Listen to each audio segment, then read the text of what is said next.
Sveiciens visiem. Pagājušo nedēļu taisīju superkānu. Novandījos.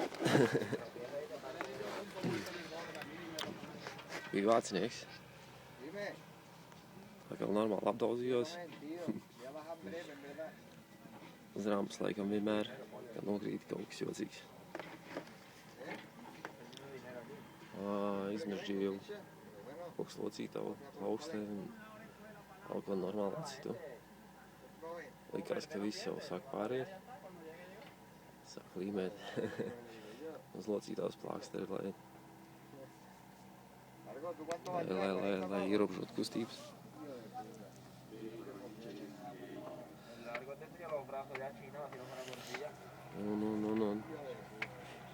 Un tā 3 dienas esmu lecis, sāku lecienus 3 dienas apakaļ un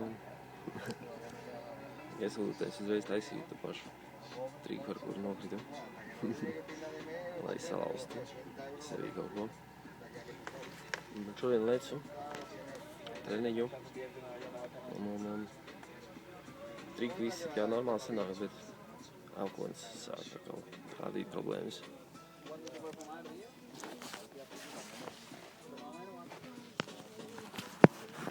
Tā normāli. Viņš nav uzbraucis. Liels elkonis vienkārši. Nekas. Cerams, ka pāries pēc pāris dienām. Baigi kā nesāp. Tas gan jau labi. Labi, vai čau.